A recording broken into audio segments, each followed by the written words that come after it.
এসো আমরা কিছু নতুন শিখি। তো দেখো, এটা জিওগ্রাফির চতুর্থ পার্ট রয়েছে। ৩টি পার্ট আগে আলোচনা করানো কমপ্লিট হয়েছে। সেগুলো যদি না দেখে থাকো প্লে লিস্টে যেয়ে দেখতে পারো। তো ডাব্লিউপি ওয়েস্ট বেঙ্গল পুলিশের যতগুলো এক্সাম হয়েছে তাদের উপর ভিত্তি করে প্রিভিয়াস ইয়ার্সের ক্লাসের আমাদের সিরিজ চলছে অল সাবজেক্টের উপর। তারই আজকে জিওগ্রাফির 4th পার্ট রয়েছে। আমাদের ৩টি পার্ট অলরেডি আলোচনা করানো হয়েছে। সেগুলো দেখতে চাইলে কিন্তু প্লে লিস্টে পেয়ে যাবা, ঠিক না? এবং তাদের পিডিএফ টেলিগ্রামে পেয়ে যাবা। আজকে যেটা রয়েছে ২০১৮ তে যতগুলো মানে ডাব্লিউবিপিতে জিওগ্রাফির প্রশ্ন এসেছিল সেগুলোকে নেওয়া হয়েছে। এর আগের যদি ক্লাসগুলো দেখবা ২০১৩ মানে যে সালগুলোতে এক্সাম হয়েছিল ২০১৩, ২০০৮, ২০০৬, ২০০৫, এই যে সালগুলোতে যে প্রশ্নগুলো এসেছিল সেগুলোকে আলোচনা করানো হয়েছে। মানে যে সালে এই এক্সামগুলো হয়েছিল, মানে কোন সালে কি হচ্ছে কি এক্সাম নেই সেই সালের কিন্তু প্রশ্ন পাবা না। তো তার আগে মানে সেগুলো কমপ্লিট হয়ে যায়, তারপরে 18তে এসছি, মানে আস্তে আস্তে করে 13, তারপরে 18তে আসা হয়েছে। ঠিক, তারপরে 18-র পরে উম, কোথায় যাব, 19, 20, 21, 22, মানে যে সালগুলোতে হয়েছে সেগুলোকে নিয়ে নেবো আমি। তারপরে আমাদের হবে কমপ্লিট 2023-24-এ। এবার দেখো, এদের পিডিএফ আমি টেলিগ্রামে ফ্রি অফ কস্ট প্রোভাইড করে দিয়ে থাকি, কারেন্ট অ্যাফেয়ার প্রোভাইড করে দিয়ে থাকি, সেখানে যে জয়েন্ট হতে পারো। এবং তোমরা যদি যাও তো ম্যাথের ম্যাক্সিমাম পিডিএফ পেয়ে যাবা, ক্লাস প্লে লিস্টে তো 5-6 ক্লাস পেয়ে যাচ্ছ। জিআই এর পিডিএফ পেয়ে যাবা, কারণ যা ক্লাস হয়েছে 3-4টা সেগুলোর পিডিএফ ওখানে প্রোভাইড করে দেওয়া রয়েছে, কারণ চ্যাপ্টার ওয়াইজ ওখানে হচ্ছে, ঠিক না? ফেসবুক পেজে যে জয়েন্ট হতে পারো, বিভিন্ন রকমের খবর আপডেট দুটোতেই দিয়ে থাকি। চলো আজকের ক্লাস স্টার্ট করি। দেখো আমাদের চলে এসে কি বলছে। তার আগে বলি আমি একটু, এই যে ক্লাসগুলো করে লাভ কি হবে, দেখো প্যাটার্ন বুঝে যাবা, কতটি পড়তে হয় সেটা তোমাদের আয়ত্তে চলে আসবে। দেখো কি বলছে, ভারতবর্ষের মাঝখান দিয়ে যে অক্ষাংশ গেছে তা হলো, আর এখানে আমি এমন ভাবে প্রশ্নগুলোকে নেওয়া হয়েছে, এমন ভাবে বোঝানো হচ্ছে কি তোমাদের আর দ্বিতীয়বার পড়তে হবে না, ঠিক না? তো দেখো, ভারতের মাঝখান দিয়ে কোন অক্ষাংশ গেছে, এখানে বলছে নিরক্ষরেখা, মকর ক্রান্তীয় রেখা, কর্কট ক্রান্তীয়। তো মাথায় রাখবা কোন রেখা গেছে, কর্কট ক্রান্তীয়। কটি রাজ্যের ওপর দিয়ে গেছে, তো 8টি রাজ্যের ওপর দিয়ে গেছে। আরো একটা রয়েছে, তো আমি একটু ছবিটা দেখিয়ে দিচ্ছি 8টি রাজ্য কোন কোন 8টি রাজ্য রয়েছে। এক আমাদের, আমি দুটো দুটো করে বল দিচ্ছি, রাজস্থান, গুজরাট, রাজস্থান, গুজরাট, মধ্যপ্রদেশ, ছত্তিশগড়, রাজস্থান, গুজরাট, মধ্যপ্রদেশ, ছত্তিশগড়, আর একটা ঝাড়খণ্ড ও ওয়েস্ট বেঙ্গল। আমি ছবি নিয়েছি, ছবির মাধ্যমে দেখাচ্ছি, আর একটা ত্রিপুরা, আর একটা মিজোরাম। ঠিক, তো দেখো ছবির মাধ্যমে এটা কর্কট ক্রান্তীয় মাঝখান দিয়ে গেছে। এটাই ছবি এই জন্যই নেওয়া হয়েছে, যখন পিডিএফ পাবা তখন কি হবে কি একেবারে ক্লিয়ারিটি আসবে। তো কোন কোন আমি এখানে বলেছি, রাজস্থান, গুজরাট, মধ্যপ্রদেশ, ছত্তিশগড়, আমি যেটা বললাম। আর এটা হচ্ছে কি ঝাড়খণ্ড, পশ্চিমবঙ্গ, ত্রিপুরা আর মিজোরাম এটা। আর একটা গেছে কি দ্রাঘিমা রেখা গেছে, কটি রাজ্যের ওপর দিয়ে গেছে, 5টি রাজ্যের। খুবই জিজ্ঞেস করে, 5টি রাজ্যের ওপর দিয়ে গেছে। কটা রাজ্যের ওপর দিয়ে গেছে, 5টি রাজ্যের। এবং দ্রাঘিমা রেখা কি ভারতের প্রমাণ দ্রাঘিমা রেখা কোন এলাকাটাকে বলা হয়, কোন স্থানটাকে বলা হয়, তো মাথায় রাখবা এলাহাবাদকে বলা হয়। কত ডিগ্রিতে রয়েছে, 82.5 ডিগ্রিতে। এইটুকু ইনফরমেশন এখান থেকে কমপ্লিট, মানে এইটুকুর মধ্যে এই দ্রাঘিমা অংশ থেকে কিন্তু প্রশ্ন এসে থাকে। ক্লিয়ার? 41-এ কি বলছে, ভারতের কোন রাজ্যকে চিনির বাটি বলা হয়। তো মাথায় রাখবো সবচেয়ে ভারতের কোন রাজ্যে চিনি উৎপাদন বেশি হয়, তামিলনাড়ুতে বেশি হয়, উত্তরপ্রদেশে বেশি হয়, মহারাষ্ট্রে বেশি হয়, না মধ্যপ্রদেশে বেশি, মধ্যপ্রদেশ বলছি, অন্ধ্রপ্রদেশে বেশি হয়। তো মাথায় রাখবা উত্তরপ্রদেশে সবচেয়ে বেশি চিনি উৎপাদন হয়। আলু উৎপাদন সবচেয়ে বেশি আমাদের কোথায় হয়, উত্তরপ্রদেশে হয়। তো দেখো আমি কোটেশন লাইনে আমি লিখে দিয়েছি, সেই জন্য ভারতের আখের শীর্ষে উৎপাদক উত্তর উত্তরপ্রদেশকে ভারতের চিনির বাটি বলা হয়, শীর্ষে রয়েছে বলে। ঠিক, এবার দেখো 42 নম্বর আমাদের কি বলছে, মধ্যপ্রদেশের অমরকন্টক থেকে কোন নদীটি উৎপত্তি হয়েছে। তো অমরকন্টক কার উচ্চতম শৃঙ্গ, তো মাথায় রাখবা মহাকাল, মহাকাল পর্বতের উচ্চতম শৃঙ্গের নাম হচ্ছে অমরকন্ট। ঠিক আছে, এবার অপশনগুলো দেখে নাও। কি বলছে, তাপ্তি বলছে, সরি এখানে একটু টাইপিং মিস হয়েছে, তাপ্তি, মাহি, নর্মদা আর তুঙ্গা ভদ্র। তো আমাদের ওমরকান থেকে যেটা নদী উৎপত্তিত হয়েছে সেটা হচ্ছে কি নর্মদা উৎপত্তিত হয়েছে। যদি তাপ্তির কথা বলি, তাপ্তি কোথা থেকে উৎপন্ন হয়েছে, মহাদেব, মহাদেব পার্বতের, মহাদেব পর্বত না পাহাড়ের, মহাদেব পাহাড়ের মূল তাই, মুলতাই এক জায়গা রয়েছে, সেখান থেকে কিন্তু উৎপত্তি হয়েছে তাপ্তি। এবার আরো তাপ্তি আর নর্মদা সম্বন্ধে বলি। দেখো ছবিটা দেখে নাও, এখানে এখানে আমাদের তাপ্তির উৎপন্ন হয়েছে, সেটা কি মহাকাল পর্বতের উচ্চতম শৃঙ্গ অমরকান্ড থেকে। আর এখানে তাপ্তি রয়েছে, দেখো দুটো তাপ্তি রয়েছে, তাপ্তি আমাদের মহাদেব পর্বতের মুলতাই মুলতাই নামক এক জায়গা থেকে উৎপন্ন হয়েছে। এবার এদের থেকে আরো একটা প্রশ্ন হয়, কি খুব ইন্টারেস্টিং প্রশ্ন হয়, কি এরকম জিজ্ঞেস করে, আর দেখবা প্রিভিয়াস ইয়ার্সে আছে ওটাও প্রশ্ন, আমি দেখে নিয়েছি। তো ও জিজ্ঞেস করবে এরকম কি পশ্চিম বাহিনী দুটি নদীর নাম বলো। পশ্চিম বাহিনী দুটি নদীর নাম বলতে পশ্চিম দিকে প্রবাহিত দুটি নদীর নাম। তো মাথায় রাখবে এখানে, তোমাদের মনে হবে কি এই নদীগুলো এদিকে সৃষ্টি হয়ে এদিকে গেছে, না। এদিকে সৃষ্টি হয়ে এদিকে গেছে, না, এটা একদমই ভুল।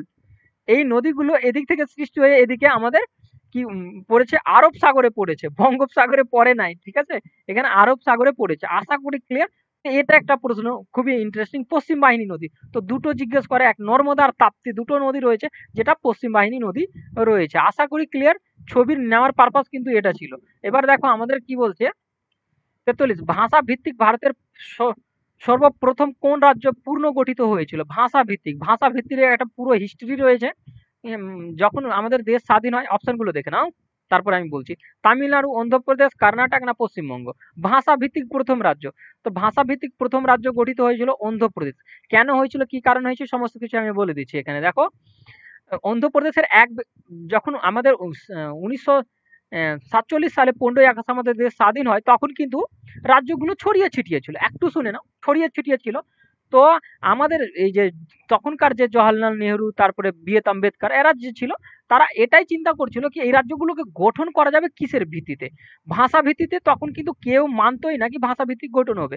কেন কি ভাষা ভিত্তিক যদি গঠন হয়, তো পশ্চিমবঙ্গের যদি কথা বলি, পশ্চিমবঙ্গের অনেকগুলো ভাষা রয়েছে, যেরকম আমরা পিওর বাংলা বলি, পিওর বাংলা বলে কোথাও কোথাও দেখবা একটু খোট্টা বলে, সে মানে আলাদা আলাদা ভেরিয়েন্টের ভাষা রয়েছে। যদি বিহারের কথা নিই, তো একজন পিওর হিন্দি বলছে, তারপরে একজন দেখবা কি ভোজপুরি বলে কিছুটা। তো এই যে ভাষার যে ইয়ে ছিল, ছড়িয়ে ছিটিয়ে ছিল, যদি ভাষা ভিত্তি দেওয়া হয়, তো একটা রাজ্যকে বিখরে যাবে। মানে যদি বিহারকে নিয়ে নেয়, বিহারের ৪-৫টা রাজ্য বেরিয়ে যাবে বিহার থেকে। এই জন্য কি করা হয়, তারা কিন্তু ভাষা ভিত্তিক রাজ্য গঠনে একদমই মানে স্বীকার করেছিল না আমাদের যে কেন্দ্র সরকারের যেগুলো লোকগুলো ছিল সেই সময়কার। তারপরে কি হয়, অন্ধ্রপ্রদেশে এক আন্দোলন শুরু হয়ে যায়, তার নাম ছিল আহ, পট্টি পট্টিশ্রী পট্টিশ্রী রামুলু রামাল্লু রামাল্লু, ঠিক না। এই ব্যক্তি কি করে আন্দোলন শুরু করে তাদের এই অন্ধ্রপ্রদেশকে ভাষা ভিত্তিক রাজ্য গঠনের জন্য। এটা সাল ছিল ১৯৪৩ সালে, মানে আন্দোলনটা শুরু হয়। আর এই আন্দোলনে এই পট্টিশ্রী রামাল্লু কি করে, মানে অন্বেষণ করতে শুরু করে, যেমন ভুখ হরতাল, মানে যে না খেয়ে বসে থাকা যে অন্বেষণ বলে না, সেটাতে বসে যায়। আর ৫৬ দিন পর্যন্ত না খেয়ে বসে যায়, এবং তারপরে ৫৬ দিন পরে তিনি মারা যায়। মারা যাওয়ার পরে পুরো একদম দেশের মধ্যে একদম একটা বিস্ফোরক আন্দোলন সৃষ্টি হয়ে যায়। আর কেন্দ্র সরকার বাধ্য হয় একে ভাষা ভিত্তিক মানে রাজ্য দেওয়ার জন্য অন্ধ্রপ্রদেশকে। এটা কন্ডিশন ছিল। যখনই ভাষা ভিত্তিক রাজ্য অন্ধ্রপ্রদেশকে দেওয়া হয়, তো প্রত্যেকটা রাজ্য ভাষা ভিত্তিক চাইতে আরম্ভ করে, কিন্তু তখনই ওরা কিন্তু একটা প্ল্যানিং করে কি এটা কোর্টে নিয়ে চলে যায়, এবং কোর্ট ওখান থেকে সময় চেয়ে নেয় সব রাজ্যের কাছ থেকে, কি ৩ বছরের সময় চেয়ে নেয়। ৩ বছর পর বিস্তারিত আলোচনা করে তারপরে আমরা এই সিদ্ধান্ত আসবো কি ভাষাভিত্তিক দেওয়া যাবে কি দেওয়া যাবে না। কিন্তু অন্ধ্রপ্রদেশকে দেওয়া হয় তখনই, ক্লিয়ার। কারণ এই লোকটা মারা গেছিল সেই জন্য। তো এটা ছিল মেন ঘটনা। চলো এখান থেকে এটা এই লোকটারও নাম জিজ্ঞেস করে, কে আন্দোলনটা করেছিল, কতদিন আন্দোলন করেছে, সেই জন্য আমি বললাম। তো এটা ছিল অন্ধ্রপ্রদেশের ঘটনা। চলো, অন্ধ্রপ্রদেশে এখন দুটি ভাগে বিভক্ত রয়েছে, একটা তেলেঙ্গানা, একটা অন্ধ্রপ্রদেশকে ভেঙে তেলেঙ্গানা করে দেওয়া হয়েছে, ঠিক না। দেখো ভাগীরথী এবং আলোকনন্দা নদীর সঙ্গম, এটা অলরেডি হয়ে গেছে আমাদের। তো এটা দেখবা মেনলি দুটো প্রশ্ন জিজ্ঞেস করা, দুটো আমি এর আগে বলে দিয়েছি। এটা মানে মানে রিপিট হচ্ছে প্রশ্ন। দেখো এটা ২০১৮-তে এসছে, মনে হয় ২০০৮-এ ছিল না ২০১৩-তে ছিল। দেখো কি বলছে, ভাগীরথী এবং আলোকনন্দা নদীর সঙ্গমস্থল। তো ভাগীরথী আর আলোকনন্দার সঙ্গমস্থল রয়েছে, আর একটা কার সঙ্গমস্থল রয়েছে, মন্দাকিনী।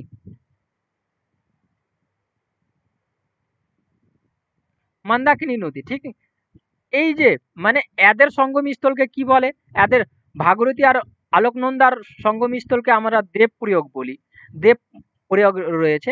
আর আলোকনন্দা আর মন্দাকিনী নদীর মিলনস্থলকে আমরা বলি রুদ্রপ্রয়াগ। এ দুটো খুবই ইম্পর্টেন্ট, মানে প্রায় দেখা যায় প্রশ্নগুলোকে। তো চলো তারপরে দেখি, পশ্চিমবঙ্গে নিম্নলিখিত নদীগুলির সাথে জেলাগুলির সঠিক সংস্থাপন করুন।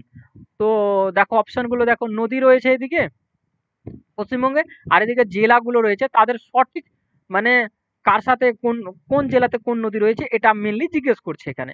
তো অপশনগুলো এইগুলো নিয়ে নিই। ঠিক, এখানে দেখো কংসাবতী রয়েছে, কংসাবতী কোথাকার নদী? তারপরে দেখো তো, দেখো তিস্তা নদী, গঙ্গা নদী, তোরসা নদী। তো এখানে দেখে নাও মুর্শিদাবাদ রয়েছে, কুচবিহার রয়েছে, পশ্চিম মেদিনীপুর রয়েছে, জলপাইগুড়ি রয়েছে। জলপাইগুড়িতে যদি লক্ষ্য করবা তো তিস্তা নদী কোথায় রয়েছে? জলপাইগুড়িতে রয়েছে। ত্রসা যদি দেখবা তো কোথায় রয়েছে? আমাদের কুচবিহারে রয়েছে। কংসাবতী যদি দেখবা তো কোথায় রয়েছে? পশ্চিম মেদিনীপুর রয়েছে। আর গঙ্গা তো তোমরা জানো কি ব্রহ্মপুরে রয়েছে। ব্রহ্মপুর কোথায় রয়েছে? মুর্শিদাবাদে রয়েছে। তো এই অপশনগুলো দেখে একের ডি কোথায় রয়েছে? একের আচ্ছা না, কংসাবতী না, একের সি রয়েছে, আর কোনোটাতে নাই একের সি। তো আমাদের একের সি, আর দুইয়ের আমাদের দুইয়ের ডি দেখতে পাচ্ছি, তিনের এ আছে, আর চারের বি। তো এখানে আমাদের সি নম্বর রাইট। আমি একটু ছবির মাধ্যমে তোমাদেরকে ক্লিয়ারিটি করে দিচ্ছি। এখানে দেখো জলপাইগুড়ি রয়েছে, আর এটা আমাদের রয়েছে তিস্তা নদী, জলপাইগুড়িতে প্রবাহিত হয়। এখানে আমরা তিস্তা দেখলাম, জলপাইগুড়ি। অনেক সময় জিজ্ঞেসও করবে কি কোন নদীর উপকূলে রয়েছে জলপাইগুড়ি, তখন কিন্তু এটা তোমরা ক্লিয়ারিটি থাকবে। ঠিক, এবং ত্রসার যদি কথা বলি, কুচবিহারে ত্রসা নদী একটা প্রবাহিত হয়, ত্রসা। তো এই জায়গাটাতে, তো এটা আমাদের রয়েছে কুচবিহার। ক্লিয়ার? এবার যদি আমি বলি গঙ্গার কথা, এটা গঙ্গা রয়েছে, দেখো মুর্শিদাবাদ দেখতে পাবা এই জায়গাটাতে, এই দেখো লাল রকম মুর্শিদাবাদ রয়েছে, মুর্শিদাবাদের ব্রহ্মপুর দিয়ে গেছে, ঠিক না? এবার যদি দেখো এখানে পশ্চিম মেদিনীপুর, ইস্ট মেদিনীপুর আর ওয়েস্ট মেদিনীপুর রয়েছে, মানে পশ্চিম আর পূর্ব মেদিনীপুর রয়েছে। তো আমাদের পশ্চিম মেদিনীপুর দিয়ে আমাদের গেছে কংসাবতী নদী। আশা করি ক্লিয়ার হয়েছে, না হলে একটু রিপিট করে দেখবো ক্লিয়ার। দেখো আমাদের কি বলছে, দামোদর নদ এর উৎপত্তি হয়েছে, দামোদর নদের উৎপত্তি কোথায় হয়েছে? তো এই মতোই পারা উচিত। দেখো এখানে অপশন কি বলছে, হিমালয় থেকে, ছোটনাগপুর মালভূমি থেকে, রাজমহল মালভূমি থেকে, না পূর্ব ঘাট থেকে। তো মাথায় রাখবা দামোদর নদ এর উৎপত্তি হয়েছে কোথায় থেকে? আমাদের ছোটনাগপুর মালভূমি থেকে। এবার ছবিটা দেখে নাও। আচ্ছা হ্যাঁ, আরো দেখে নাও, এর সঠিক উত্তর কি আমাদের দামোদরের মোট দৈর্ঘ্য এত কিলোমিটার রয়েছে। ঠিক, এবার দেখো দামোদর নদীর ছোটনাগপুর মালভূমি থেকে উৎপন্ন হয়, ঠিক আছে। হুগলি নদী রূপনারায়ণ নদীতে পতিত হয়, মানে উৎপন্ন হয়ে তারপরে হুগলি রূপনারায়ণ যে মিলেছে। পশ্চিমবঙ্গের দামোদর নদী হলো নদীর দৈর্ঘ্য, মানে পশ্চিমবঙ্গে কতটি দামোদর নদীর দৈর্ঘ্য কতটি রয়েছে? 200 কিলোমিটার। কত কিলোমিটার? 200 কিলোমিটার। ছবি কি নেওয়া হয়েছে? আচ্ছা, ছবি নেওয়া হয়েছে। তো দেখো আমি দামোদর নদীকে দেখাচ্ছি, এই যে নদীটা রয়েছে, এই নদীটার কথা বলছি, কিন্তু এই নদীটার কথা বলছে। ক্লিয়ার? এবার একটা কথা বলি, এই জায়গাটাতে চলে আসবে আমাদের, তবে কারণ ছোটনাগপুর মালভূমি তো কোথায়? বিহারে রয়েছে, ঝাড়খণ্ডে রয়েছে। বিহার, ঝাড়খণ্ড মেনলি, কারণ বিহার আর ঝাড়খণ্ডে তখন তো ঝাড়খণ্ডটা বিহারের সাথে মিলেছিল, ঠিক না? তো এই জায়গাটা রয়েছে আমাদের ছোটনাগপুর মালভূমি, মেনলি এই জায়গাটাতে, এখান থেকে উৎপন্ন হয়ে এটাতে গেছে। ক্লিয়ার? চলো দেখো আমাদের 47 নম্বর কি বলছে, কোনটি উত্তর বাহিনী নদী নয়? না, উত্তরবঙ্গের নদী নয়, সরি, উত্তরবঙ্গের নদী নয়। তো এখানে দেখে নাও কি বলছে, কালজানি নদী কোথাকার রয়েছে? আলিপুরদুয়ারে রয়েছে। জলঢাকাও তো রয়েছে, মানে ওই উত্তর ভারতের নদী রয়েছে। হলদি রয়েছে, রায়ডা রয়েছে। এই দুটোর মধ্যে তো অপশন, রায়ডাকও কিন্তু উত্তরবঙ্গের নদী। তো হলদি নদীটা কিন্তু উত্তরবঙ্গের নদী নয়। আশা করি ক্লিয়ার, আর কিছু নেওয়া হয়নি। দেখো 48 নম্বর, ভূমিকম্প মাপা হয়, দুটো এখান থেকে মাথায় রাখবে, একটা ভূমিকম্প আর এক ভূমিকম্পর তীব্রতা। তো দুটো প্রশ্ন এখান থেকে মেনলি জিজ্ঞেস করা হয়। তো অপশন দেখে নাও, ভূমিকম্প কার দ্বারা মাপা হয়? ওডোগ্রাফের দ্বারা মাপা হয়, সিসমোগ্রাফের দ্বারা মাপা হয়, এপিগ্রাফের দ্বারা, বেরোমিটারের দ্বারা। কার দ্বারা মাপা হয়? তো মাথায় রাখবা সিসমোগ্রাফের দ্বারা ভূমিকম্পন কিভাবে হচ্ছে সেটা মাপা হয়। আর রিক্টার স্কেলে আমি নিয়ে নিয়েছি তোমাদের জন্য, তো লেখার দরকার পড়বে না। রিক্টার স্কেলে তীব্রতা মাপা হয়। রিক্টার স্কেলে কি মাপা হয়? তীব্রতা মাপা হয়। মাথায় রাখবা কিন্তু দুটো প্রশ্ন, রিক্টার স্কেলে তীব্রতা মাপা হয়, রিক্টার, ঠিক না? রিক্টার স্কেলে কি মাপা হয়? তীব্রতা মাপা হয়। আশা করি ক্লিয়ার।